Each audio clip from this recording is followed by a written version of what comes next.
भाई मैंने एक वीडियो बनाया था रिसेंटली और उसमें ऐसा कुछ कहा था कि जन्म से पहले आत्मा डिसाइड करती है कि इस जन्म में कैसे-कैसे अनुभव लेने हैं उस व्यक्ति ने जो अब पैदा होगा और उसमें अच्छे अनुभव भी हो सकते हैं, बुरे भी हो सकते हैं। तो जो बुरे से बुरे अनुभव हैं, वो भी आत्मा की चॉइस है उस समय। आत्मा चुनती है जो पुरानी मैल है जिसको धोने के लिए हम पैदा होते हैं उसके आधार पर, कि ये मैल इस जन्म में फिर कैसे-कैसे धुलेगी। तो उसमें नेगेटिव एक्सपीरियंसेस अगर फिट होते हैं, तो उससे भी इंसान गुज़रेगा, ऐसा कुछ मैंने बोला। लेकिन इसकी एक इंटरप्रिटेशन काफ़ी खतरनाक किसी ने निकाली, तो किसी दोस्त ने बोला है कि क्या सारे अच्छे-बुरे काम करके देखने चाहिए? मैंने बोला ना कि जो आत्मा है, वो भई अच्छे-बुरे जो भी अनुभव होते हैं, वो आत्मा की चॉइस होती है जन्म से पहले। प्लस फिर हमारी फ्री विल है। मैंने ये भी बोला कि ऐसा नहीं है कि एवरीथिंग इज़ प्री डिटरमिन्ड सब कुछ पहले से लिखा हुआ है। पहले से जो भी है उसको हम मॉडिफ़ाई कर सकते हैं वर्तमान एक्शन से। क्या सारे अच्छे-बुरे काम करके देखने चाहिए किसको? आपको। आप मतलब कौन? कॉन्शियस माइंड उसकी बात थोड़ी हो रही है। आपकी आत्मा की क्या चॉइस है, भई ये हमें कैसे पता? ये तो जब घटना होगी तभी पता चलेगी ना। तो अच्छे-बुरे काम करके देखने चाहिए, ये इंटरप्रिटेशन कहाँ से आई? भई हमको तो वही काम करने चाहिए जो इवोल्यूशन में मदद करें।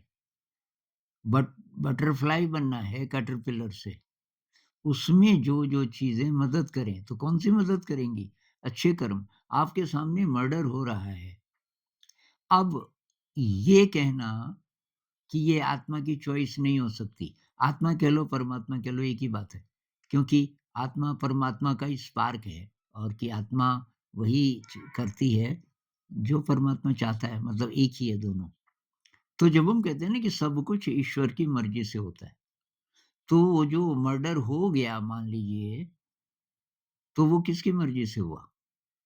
आप बोलो कि वो नहीं हो सकता, आत्मा की मर्ज़ी नहीं हो सकती। आत्मा की कह लो, परमात्मा की कह लो, एक ही बात है। तो आप ये कह रहे हैं कि परमात्मा के अलावा कोई और भी है? अच्छा काम परमात्मा करवाते हैं और जो गड़बड़ काम है, वो परमात्मा नहीं करवाते। मतलब परमात्मा से भी ज़्यादा पावरफुल कोई और है जिसको आप मानते हो फिर तो? तो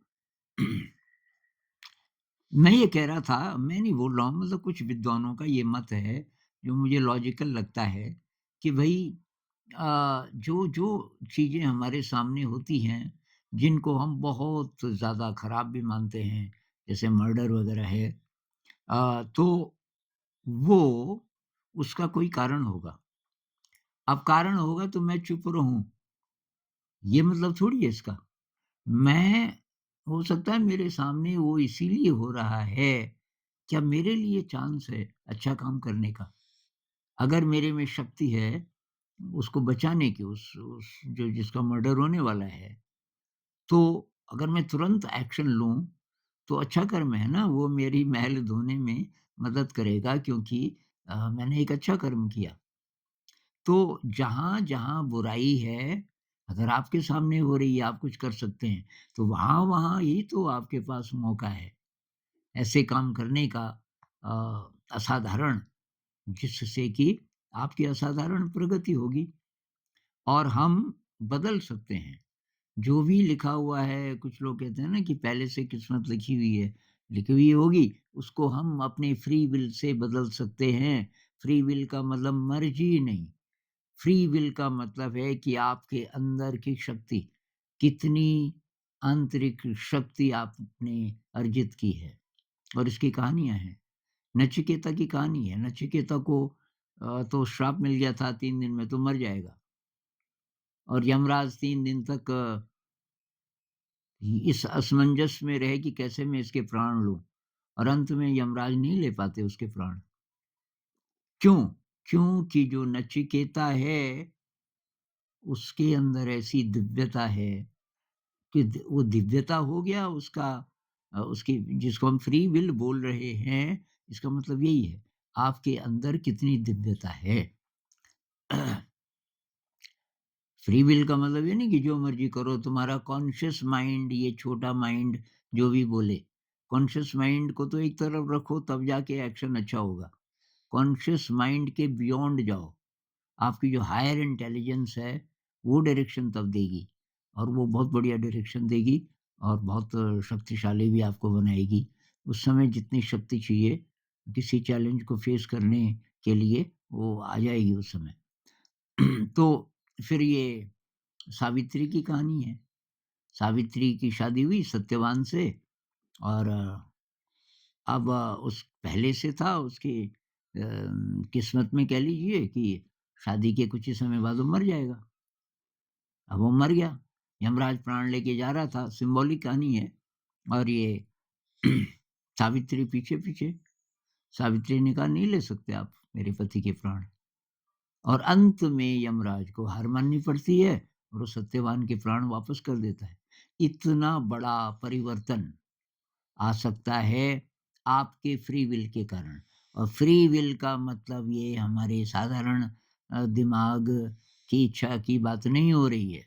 फ्री विल का मतलब है कि आपके बहुत गहराई से आपकी हायर इंटेलिजेंस की डायरेक्शन में जो एक्शन आपके सामने आता है। तो भई बुरे काम क्यों करेंगे हम जानबूझ के? तो आपका जो कॉन्शियस ब्रेन है वो तो बहुत लिमिटेड है। जब भी हम दिव्यता की बात करते हैं, ध्यान की बात करते हैं, कंपैशन की बात करते हैं, क्रिएटिविटी की बात करते हैं, तो ये जो कॉन्शियस ब्रेन है, इसके तो पार जाना पड़ता है, क्योंकि यही तो गड़बड़ करता है। शायद थोड़ी बहुत आपको मेरी बात समझ आई होगी। तो कुल मिला के मैं ये कहना चाहता हूँ कि अगर हम मानते हैं कि भई कोई विराट शक्ति है, कोई बहुत बड़ी शक्ति है, ईश्वर कहो या ना कहो, बुद्धिज़्म में इंटरडिपेंडेंस कहते हैं, सब चीज़ें सब चीज़ों से जुड़ी हैं और जो हो रहा है, तो वो पिछले कर्मों का फल है और ये अगर हम माने कि सब कुछ उसकी मर्ज़ी से हो रहा है, तो हम ये कैसे कह सकते हैं कि भई जो बुराई है जिसको हम बुराई बोलते हैं, हम तो बुराई बोलेंगे ना, किसी का मर्डर हो गया, कुछ हो गया, ये तो बुराई तो माना जाता है। तो वो ईश्वर की मर्ज़ी से नहीं हुआ, तब तो ये मानना पड़ेगा। अगर आप ये मानो सब कुछ उसी की मर्ज़ी से होता है, तो उसमें सब कुछ आ गया। बुरे से बुरा जो है, हो रहा है, वो फिर उसी की मर्ज़ी से हो रहा है। इसका मतलब ये थोड़ी है कि हम कुछ ना करें, हम बोलें कि जी उसी की मर्ज़ी से हो रहा है। भई तुम ये देख रहे हो, तुम्हारे सामने गड़बड़ हो रही है, तो तुम्हारा जो हायर सेल्फ है, वो क्या कह रहा है? आपका जो अ, जो अंतर्मन है, वो क्या कह रहा है?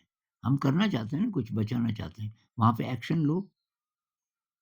कुछ लोग तो ये भी कहते हैं कि अब बुराई नहीं होगी तो फिर अच्छाई कहाँ से होगी? अच्छाई को मौका कहाँ मिलेगा? तो इस बात को तो मैं नहीं मानता कि बुराई ज़रूरी है, अच्छाई को एक्शन लेने के लिए। लेकिन जहाँ-जहाँ बुराई हमें दिखे, वहाँ मौका तो है। वहीं-वहीं मौका है कि हम थोड़ा-सा इवॉल्व हो सकें, अच्छे कर्म करके हम थोड़ा कैटरपिलर से बटरफ्लाई बनने की तरफ जाएँ। तो इसको भाई गलत मत समझिए। अ, जितनी भी गड़बड़ है समाज में कहीं भी अगर अ, उस गड़बड़ को हमें पता चल रहा है, तो ये तो हमारा कर्तव्य है और ये हमारी आवाज़ होगी अंदर की। हमारे हायर सेल्फ की ये अर्ज़ होगी कि मैं कुछ करूँ इसके लिए, जितनी जिसकी शक्ति है और वही हमें करना चाहिए। नमस्कार।